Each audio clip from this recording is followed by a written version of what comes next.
You want healthy, glowing skin, but with all the products, trends, and conflicting advice, it's hard to know what actually works. I understand. I am Dr. Tina Meder, a former cardiologist and specialist in the skincare development and cosmetic safety expert. I've spent years studying the science of skin. Welcome to Meder Beauty podcast, where we uncover what really matters, break down the science, and give you real expert-backed skincare advice. Whether you're looking to achieve radiant, healthy skin, curious about anti-aging, or want to understand what's really in your product, you are in the right place.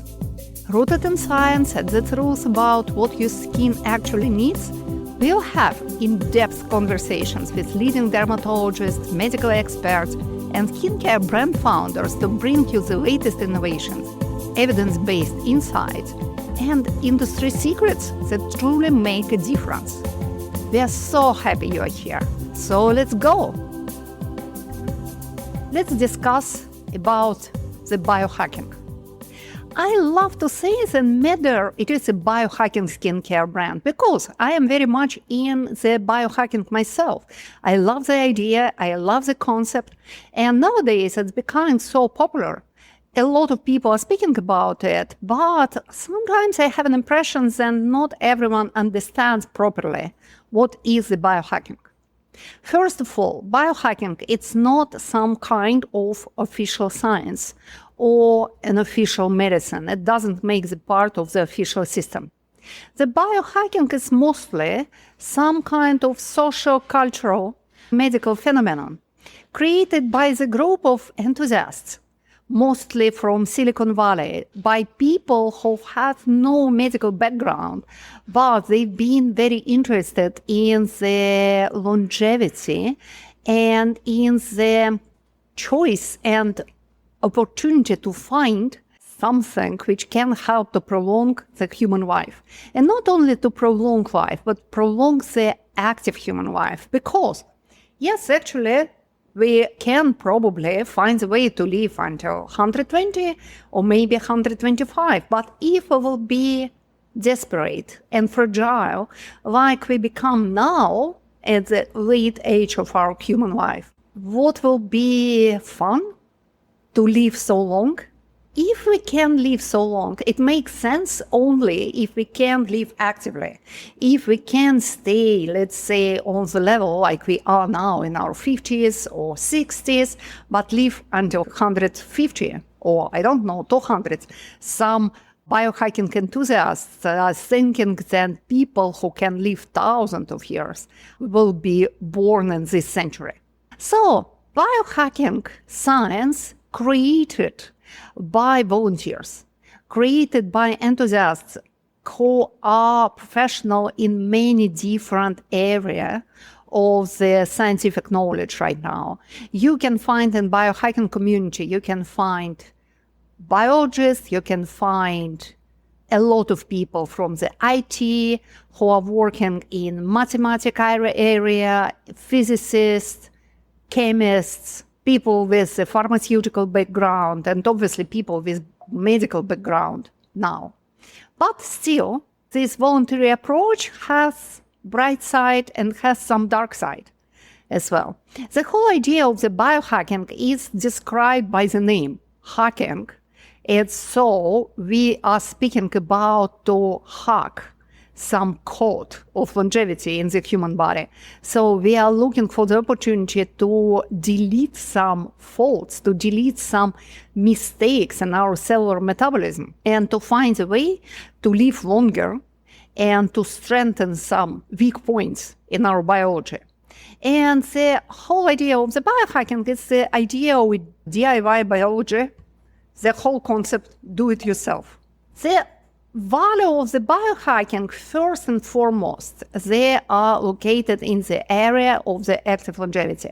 So most of the biohackers, most of the members of the biohacking community, they are looking for different methods, ingredients, substances, and the lifestyle changes which can help us to prolong the active life. So we are trying to prolong the young age and our adult age.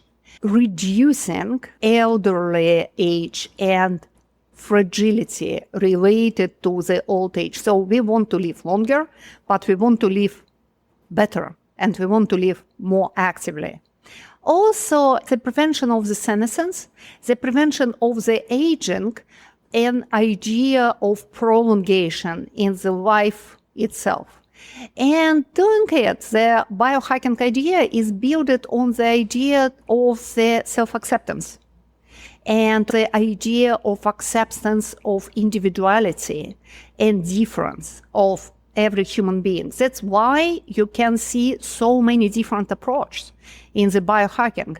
Literally every biohacking community is focused on the different way, and probably it is a good thing because it creates a lot of discussion, and also it can create the opportunity to combine it all together, and maybe, who knows, one day we can find this approach to prolong human life more successfully. So biohacking is based on data and data collection and data analysis. We have much more opportunity to analyze data right now, especially with artificial intelligence, with an AI, which helps us a lot to find new factors, to find some kind of new combination of factors, which can be crucial for the discovery of longevity or for the better understanding why we are aging. And also another part, it is coming from the data analysis. We are looking for some models and some mechanisms which we can address to prolong the life of the human body and prolong the functionality of different organs. But also the biohacking is controversial. I will not say I am a fan, I don't like the word, but I'm an adept of biohacking. At the same time, I see the controversiality of this approach, because at some point we look at the body globally, which I love, because I love this interconnectedness in the approach, the understanding that everything is connected to everything, especially in the human body. We cannot address the skin as is. The skin is the human largest organ, very much related to each of other organ in our body. So we cannot address the skin without thinking about lungs, about kidneys, about the liver, about our bloodstream, about billions of different things in our body, including the microbiome. And in this global approach, with an understanding of the interconnectedness, it's undeniable value of the change of the lifestyle and the understanding how the human being is connected and related to everything around us, how we are related to our environment, how we are dependent on our environment. So we are coming to the understanding of the globality of the approach. So if we want to live longer, we should address not only our body, we should address the environment around us, we should address our planet. So it's exciting, but in the same time, it looks a little bit utopic because the whole idea is so big, so it's difficult to understand where to start. But in the same time, controversially, a lot of biohackers see the opportunity in the very local approach. So in the addressing of one molecular mechanisms, of one of methods of one of the biological phenomena in our body, with a hope that if you find some magic key to one cell, it will help you to prolong your life altogether. Also, in the one part, we see this holistic approach. And on another part, it's very mechanistic. And holistic and mechanistic, I don't see how we can combine it, because in the holistic approach, we see our complicated relation, hundreds, thousands, millions of pathways, which are all related together. In the mechanistic approach, we see our body as a car, when if you find the right type of oil, or the best type of the essence, or you just change some details and continue to change these details, this car can run forever. And so your body can live forever. And I think that in biohacking community, there are people who have this tendency for holism, to be more holistic, to be more global, and they're a community of people who are looking for some more mechanistic approach, and it's difficult to combine. Me, personally, I am definitely in the holistic community, speaking not only about some molecular change or change in the skin cells, but also about lifestyle, environment, and millions of other factors. All of you who have been interested in the biohacking, very probably you have biohackers friends, or maybe you just read something about biohacking or follow someone in its Instagram, and you know how it looks. Very often it doesn't look very scientifically. Often it looks a little bit ridiculous because you see a lot of people who eat hundreds of pills every day, who are supplementing excessively, who are just living their life running from the infrared sauna to the cryotherapy, working out at 4 a.m., eating some very exotic and not so appetizing food, and experimenting with different kind of devices and technique. And the whole idea of not very traditional, but often biohacking practice, which we see in the biohacking conferences, there are a lot of measurement. People who are active in this community, very often they're measuring their glucose levels, they're measuring their blood pressure, they're testing themselves in so many different ways and supplementing and trying to use all kinds of new methodology they can find. What I see here is a tricky point in this approach. Then our body is smart design of the human body, like every of the biological object. The design of each biological object is smart and very complex. And the main thing to understand about the biological life and about the human body, then everything is regulated by the process called homeostasis. Homeostasis, it is a Greek word offered by Hippocrates or even earlier. And meanings in homeostasis, it is a very difficult, fragile, delicate balance. So in our body, as we are exposed to so many different external factors, we should be very adaptive. So our body adapts all the time, every second in our life, changing a lot of variables in the body. We don't have something very constant. Our blood pressure is changing all the time. Body temperature is changing all the time. Not very high, so we are not changing the temperature like from 30 to 40 degrees in Celsius. But still, it is variable in the frame of 1 degree, and it is significant for our body.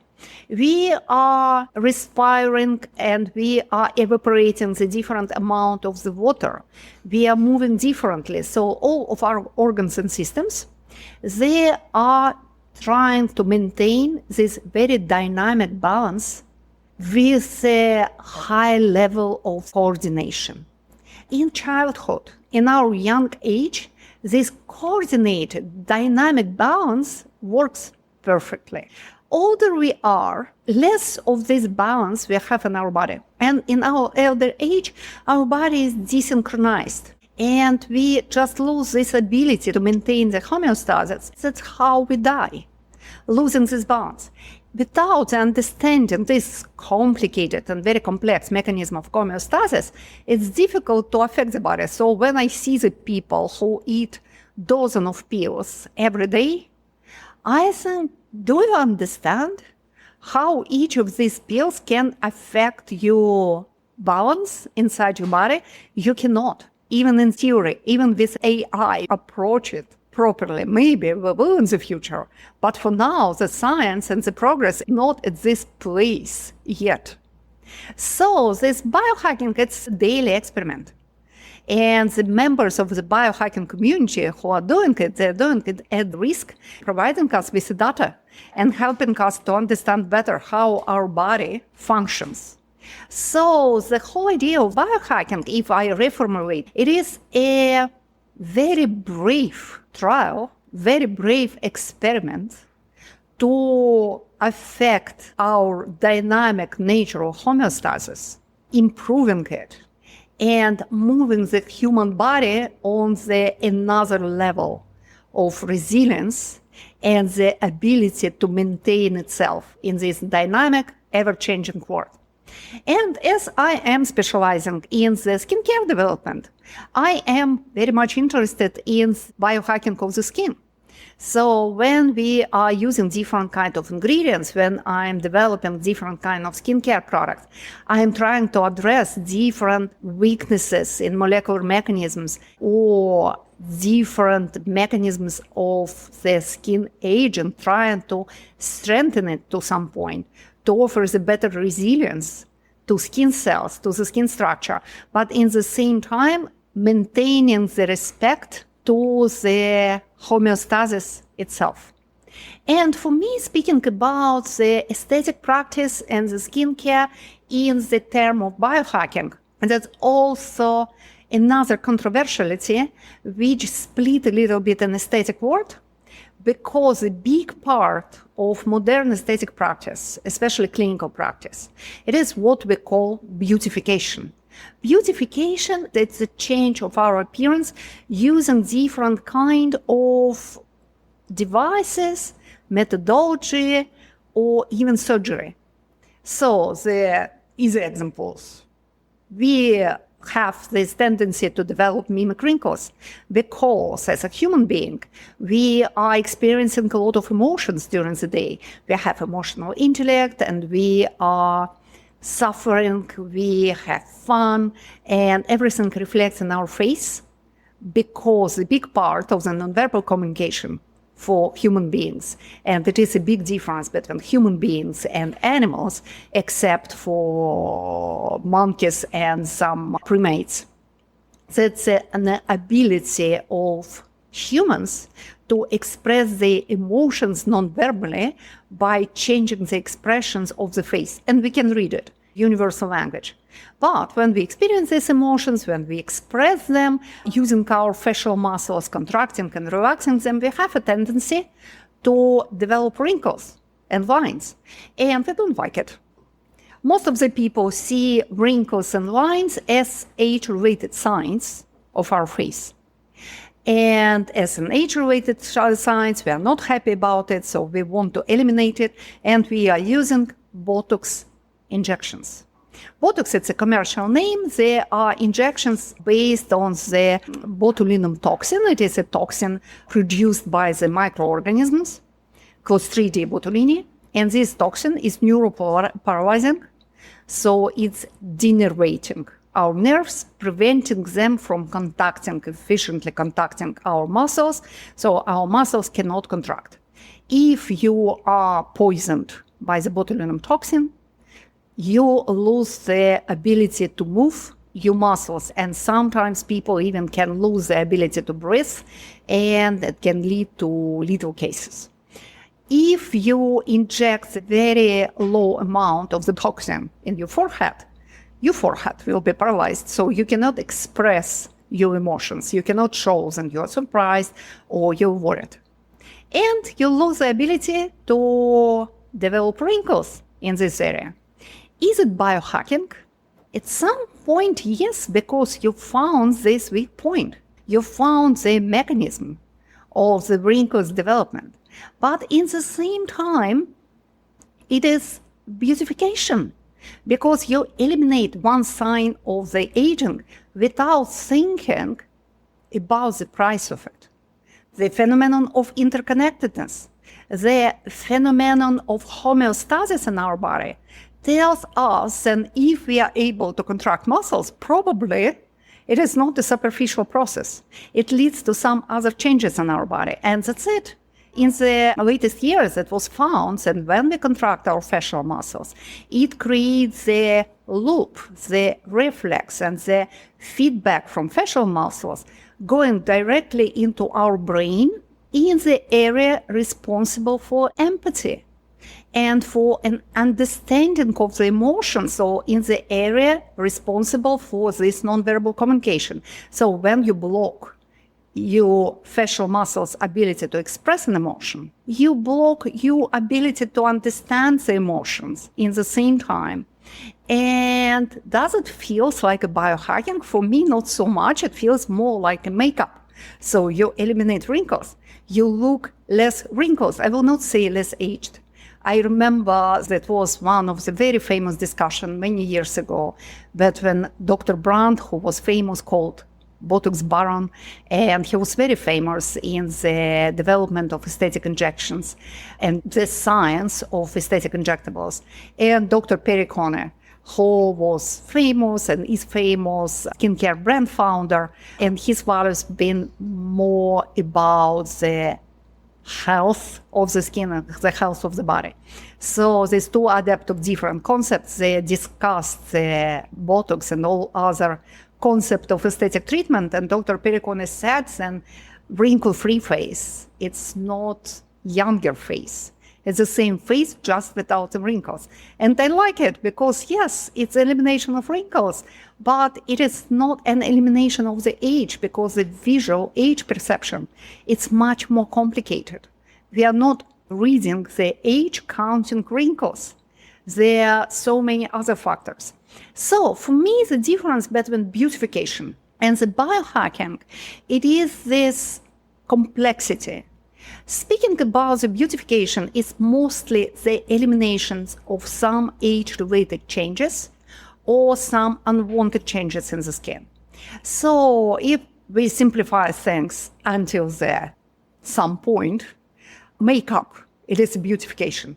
And actually, it's how FDA is defining the cosmetic product should beautify the skin without interacting with living cells, without penetrating into the skin. So now it's just a new level of the makeup. You eliminate wrinkles from the forehead. You can feel lips and make your face look a little bit more youthful, because most of the young people, they have more plump lips. Not all of them, but it can be seen as a sign of the youngest age. Or you eliminate dark spots. But it is not a biohacking, because a biohacking is a process which is addressing the mechanism of development of pigment in some area of the skin. If we can block this mechanism, if we can interact with cells somehow, making it more resilient and reducing its inadequate response to the stimulation by synthesizing too much of pigment and developing the dark spot, it will be the biohacking. If you just eliminate the pigment from the cells and forget about it, it's not a biohacking, it's a beautification. So the differences in beautification is also very topical, it's very local. It is mechanistic most of the time. It doesn't ask you to change your lifestyle. It doesn't ask you to change any of your habits. And it attracts a lot of people because you come to the aesthetic clinics and you can live your life, but we inject you something which will paralyze your forehead and you will not show your emotion. And it always offers some instant results. Biohacking is much more complex. And actually, biohacking doesn't suppose to offer you any kind of instant changing. It's even in the core value of the biohacking, it is not about your appearance. It is not about the volume of the lips or the amount of wrinkles. It is about the functionality. So it can take more time, but if it makes your body, if it makes your skin more functional, it is the way to the active longevity. So the main goal of the all biohacking, it is the maintenance and improvement of all functions of your body. And if we are speaking about the biohacking of the skin, the goal is to maintain and improve all functions of the skin for as long as we can imagine. And speaking about the skin, the main function of the skin, it is a protection. Because skin, literally, it is a very thin membrane just separating us from the external world. Our liquid inner world, because 70% of the human body, it is water. So we are liquid inside. And the world around us is very dry. So the skin is a very thin membrane between the liquid and the dryness. And it is an organ related to all other organs of our body, all other systems of our body, but in the same time, it is the largest human organ, involved in the interconnection with many systems, but in the most important interconnection, the skin is related to the nervous system, because embryologically, skin and nervous system, it is the same organ. It's separating only on the 5th week of embryo development. And as one of my favorite scientists, Professor Laurent Misery, said once, then skin and the nervous system, they are siblings, which are separated at the birth time, but messaging each other until the end of the days. Also, skin is closely related to the immune system, and in the skin we have a lot of immune cells and the structures of the immune system, and it's very much related to the endocrine system. Skin is not only a hormone-receiving organ, skin is a hormone-producing organ. So it's largest organ of our body, which can be seen as a part of the endocrine, immune, and nervous system in the same time. And it defines all the functions of our skin. And if we're thinking about maintaining this function, we're thinking about skin protection, thermoregulation, immunity, hormonal activity, nervous activity, and a lot of other things.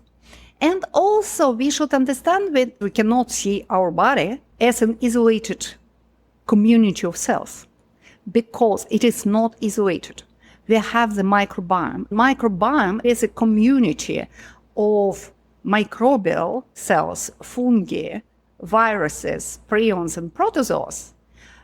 And this community is interacting with the cells of our body, creating this collective response. So we cannot take skin cells and look at them separately. We should always see the interaction between skin cells and the microbiome, which makes it almost impossible. But now with AI, we understand better a lot of mechanisms.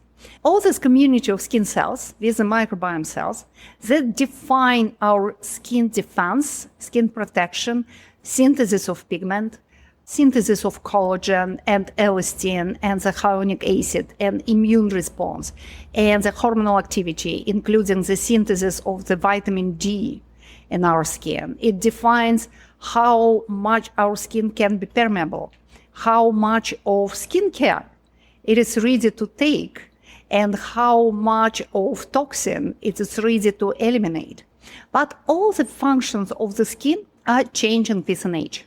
Our skin and our body became less functional. We don't lose one function at a time. For example, if we take the function of the collagen production, collagen synthesis, it is coming at the peak of activity at a very young age. We will never produce so much of collagen as we produced when we've been 25 or 27 years old.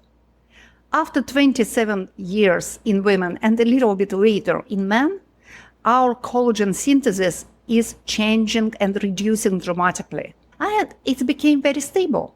The half-life time of the collagen is about 15 years. So everything you synthesized when you've been 25, very probably you will see the rest of it in your skin when you are in your 50s. The whole idea of the functionality of our skin, speaking about the collagen, is based not on the idea to boost the collagen synthesis. It is based on the idea to maintain the collagen reserve in our skin, the stock of the collagen in our skin. And as much as we can do it, our skin is functional in these parameters, but in our older age, we have specific enzymes degrading collagen, so collagen-eating enzymes, collagenases. They became more and more active. So, speaking about the biohacking, we are not looking in a way to stimulate skin cells somehow to produce more of collagen. We are looking in a way to prevent the overactivity of collagen-eating enzymes. And paradoxically, it can mean that we are looking for the way to reduce the activity of the same cells which are producing collagen, because surprise, They are the same cells which produce these collagen-eating enzymes. So it can be a very different approach which can be addressed from many ways, and better we understand the functions of all skin components and of our microbiome, better we can understand what we can do to promote the functionality of the skin. And actually, the approach about the functionality of the skin, it can be very complicated. So if you feel like you like biohacking, you should probably think more globally. And in the first place, we should understand, does it make sense if we correct something separately? For example, does it make sense if we cover our skin with some film-making substances to prevent the evaporation of the water from the skin? It looks good, and the idea, it's not stupid, right? Because our skin becomes drier, losing the water.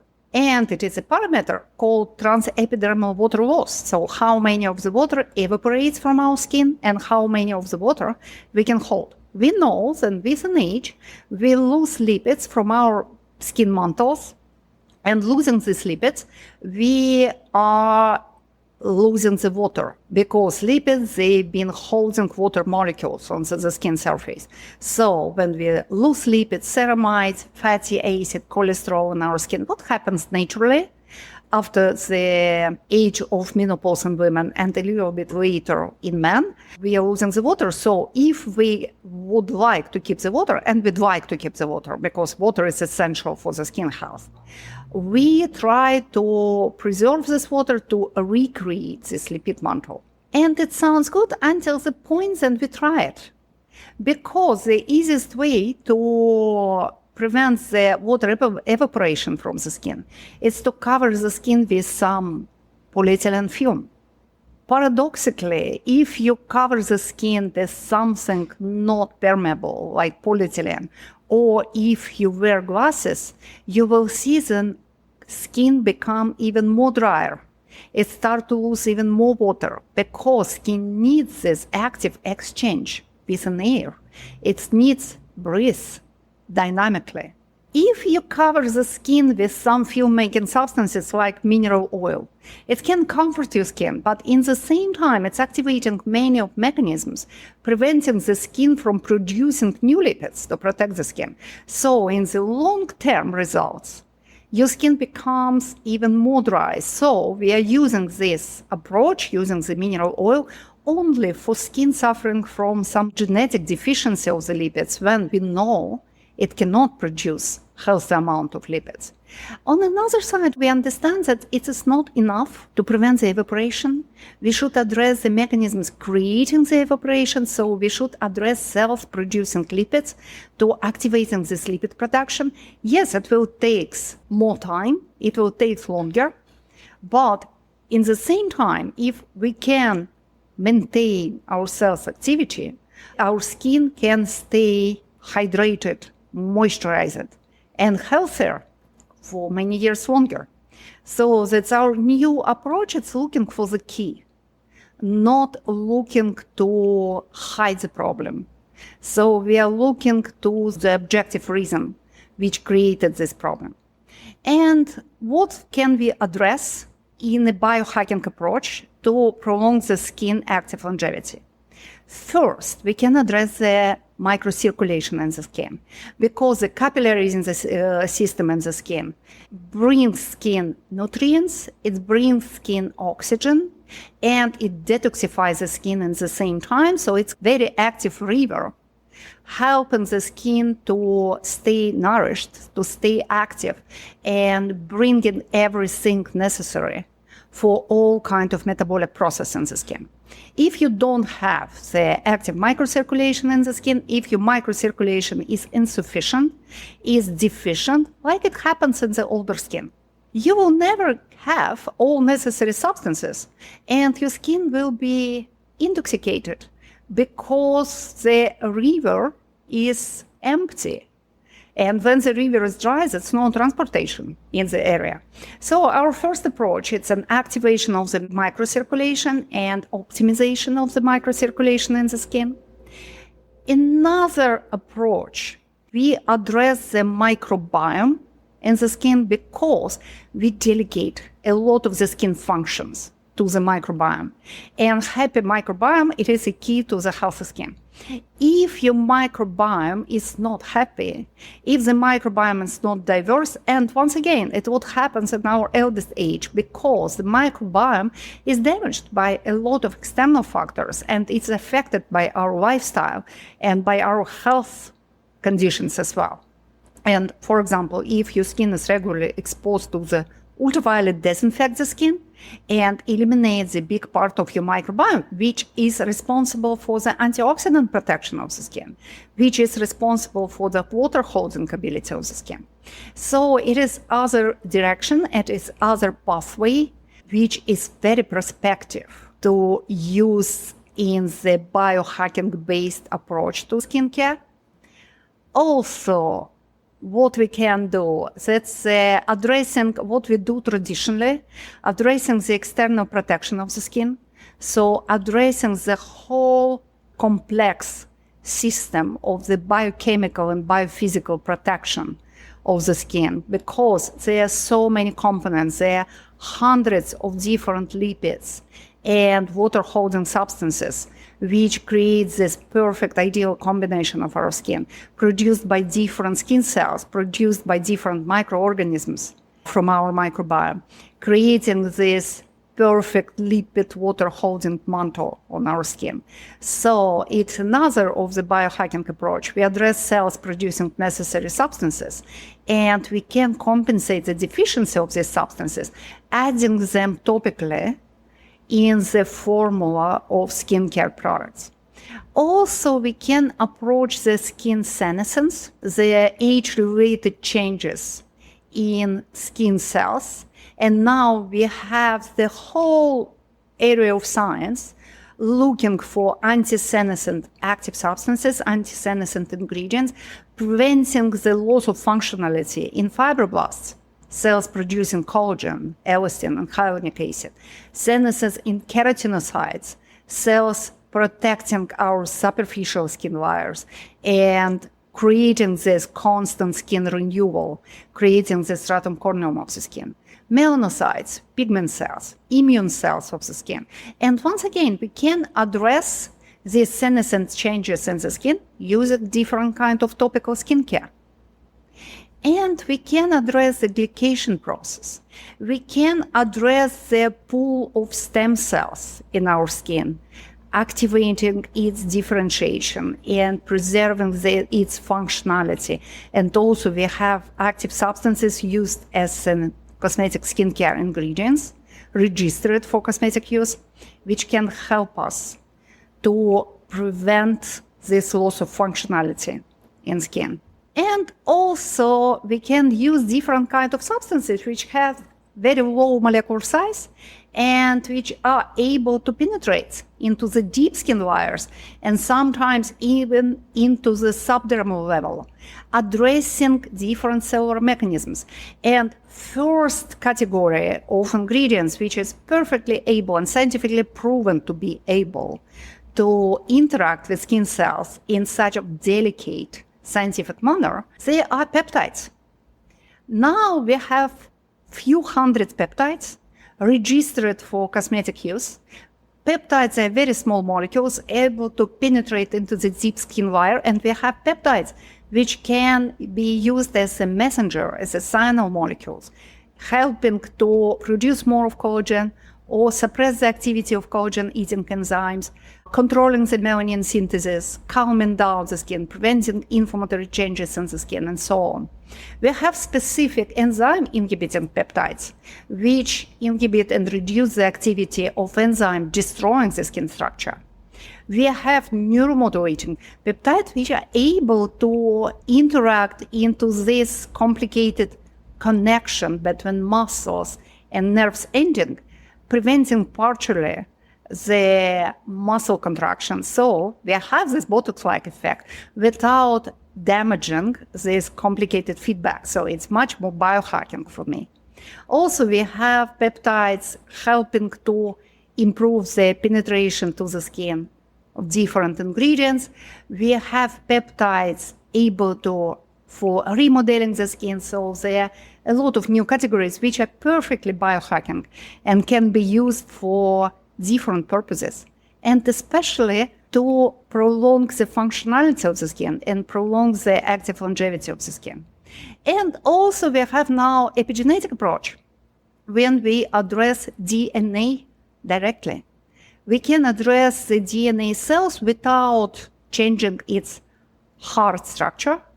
But as our DNA is constantly adapting to the external factor, to our life around us, it's expressing and unexpressing different ability of our cells.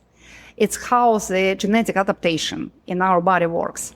And this epigenetic adaptation can be modulated and moderated by different kinds of active substances, which are able to up-regulate some ability of skin cells for antioxidant protection. For example, if your skin is exposed to free radicals such as air pollution or ultraviolet radiation more than average, we can upregulate some genes in your cell's DNA which help you to produce more of collagen. We can downregulate some genes which are responsible for inflammatory responses. And actually this epigenetic regulation, it's a new direction in the medicine, in the development of different kind of medication, and also it works in the skincare. So I will say that we have a lot of new opportunities and a lot of possibility to address skin functions, to address cellular mechanisms in our skin and in our body using this topical approach, using skincare. So skincare can be the biohacking. And skincare is not mandatory, should be beautifying. Yes, we can use skincare without thinking about instant, immediate changes of the skin. When you start to use some skincare, I hope you not expect your skin to change the color tomorrow or to eliminate some wrinkles or line immediately after the first application. But in the time perspective, you can prolong your skin functionality and you can maintain your skin youthful and, most importantly, protective and active for many years. And hopefully we can live longer. And if we live longer, we should live active and we should live happier. And only way to live happier when we live longer, it's to stay healthy. Thank you for joining us today on the Matter Beauty podcast. If you found this helpful, be sure to subscribe so you never miss an expert skincare tip. Have a question or topic you'd like for me to cover? Send me a message at podcast@matterbeauty.com and let's keep the conversation going. Also, you can visit matterbeauty.com and discover Matter Skincare, which I created. And if you enjoyed the show, I'd love if you left a review. It helps others find the podcast and keeps us growing. Until next time, stay healthy, stay glowing, and take care of your skin.